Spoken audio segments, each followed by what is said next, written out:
What are the origins of the Zulu? According to history, the Nguni people are believed to have originated from northern Africa. Later, in search of richer pastures in the southern portion of Africa, they traveled southward from the north to the southeastern part of the continent. One of the popular offshoots of the Nguni is the Zulu. One of the early rulers in the Zulu lineage was Malandela. He had a wife called Nozinja, who had produced only male children. According to Chief Makhosini Qwabe, Zulu was the last born and Qwabe was the first. Following Malandela's death, Nozinja became the leader of the family. She possessed great skills. She crafted reed mats and traded them for livestock. Eventually, she possessed an uncommon variety of Nguni cows that were all white.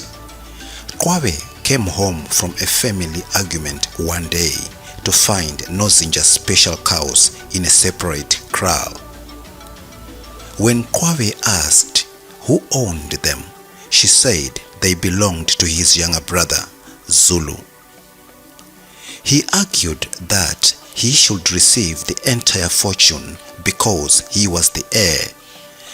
That thus led to a disagreement between Zulu and Qwabe, with Nozinja siding with Zulu. Then, in order to save the argument from turning into a physical fight, Nozinja took Zulu and their livestock and moved to Mtonjaneni, where she built her own home. After that, Qwabe stayed behind to tend to his father's homestead and grow the family, which led to Qwabe and Zulu's separation. The following is the Zulu lineage. Mnguni II begot Luzumana. Luzumana begot Malandela. Malandela begot Zulu I. Zulu I begot Nkosinkulu. Nkosinkulu begot Ntombela. Ntombela begot Zulu II, the founder of the Zulu clan. Zulu Ntombela or Malandela II, also known as Nkosinkulu.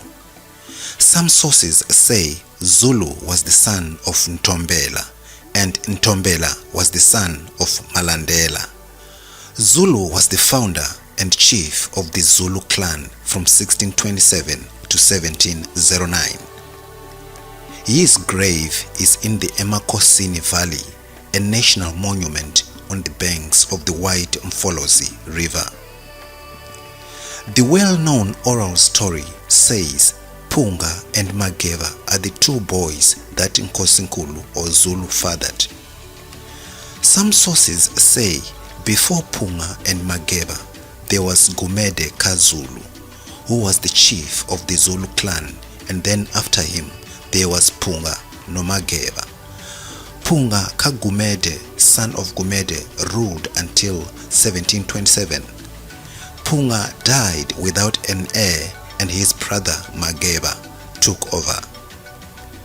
The former ruled without an heir from 1709 to 1727. After his death, his widow married Mageva, who became the father of Ndaba. Mageva Kagumede, son of Gumede and brother of Punga, was chief of the Zulu clan from 1727 to 1745. Ndaba Kamageva was chief of the Zulu clan from 1745 to 1763. In contrast to Punga and Mageva, who showed no interest in military affairs, Ndaba was a skilled fighter who was constantly prepared for battle. He established the first Zulu armies to protect pre-existing borders and raiding cattle. Jama Kandaba, son of Ndaba, was chief of the Zulu clan from 1763 to 1781. Jama was not just a non-entity but also lacked military prowess. He was so unmemorable that an Imbongi, a poet, wrote these lines about him. Jama is small and insignificant. He can even fit on an assegai's point and feel comfortable sitting on a branch. Jama was the father to the well-known Princess Mkabayi Kajama, or daughter of Jama. Senzangakhona Kajama was chief of the Zulu clan from 1781 to 1816. Senzangakhona was tall, attractive, and a smooth talker, what the younger generation would refer to as eye candy. As part of a custom known as Amahlaya and Ndlela, jokes of the road, he had intercourse with Nandi, a Mhlongo clan female, on a pathway. The joke was on him, though, for Nandi became pregnant after the royal spear wounded her the wrong way during their purported non-penetrative union. To preserve her honor, Senzangakhona dutifully paid the inhlawulo fee for deflowering her and married her. However, this ruined the royal family's plans, as they had previously selected a suitable wife for Senzangakhona. Nandi was taken into exile with her people after Senzangakhona refused to accept her. Young Shaka was so angered by this deed that throughout his ascent to power, some killings of some members of the royal family looked like revenge. Sigidi, son of Senzangakhona, nicknamed Shaka, taken from the Ishaka battle, became the founder and king of the Zulu nation and ruled from 1816 to 1828.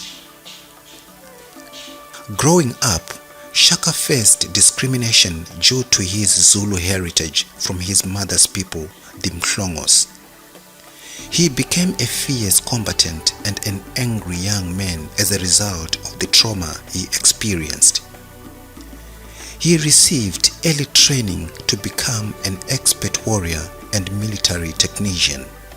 Once he reached adulthood, he went back to the Zulu royal house, where he made his mark by assassinating Prince Sigujana, the presumed heir.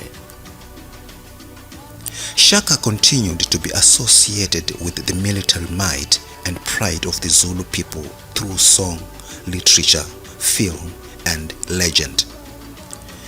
Dingane was a power-hungry and paranoid ruler who killed almost all of his siblings, including Shaka, because he was so desperate to take the kingdom.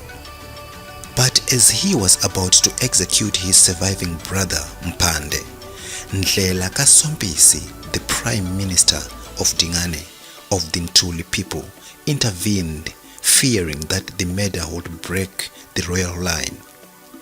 Ndlela called the prince a simpleton in her plea for Mpande's life. Zulu generals who saw Dingane as a liability to the country ordered the Nyau people of modern-day Eswatini to kill Dingane. Mpande Kasenzangakhona, one of the longest reigning kings in the Zulu kingdom and possibly all of Southern Africa. At the age of 42, he took the throne and governed over a comparatively calm country until his death at the age of 74. Despite having a calm demeanor, Mpande did not step in to stop his two sons, Cetshwayo and Mbuyazi, from fighting over who would succeed him. Rather, he proclaimed, "Our house did not become kings by being given a mat to sit on. In our family, we used the assegai to step another to become kings." In traditional Zulu culture, a young man sits on a mat to symbolize his rank when a father names one of his sons to be his heir.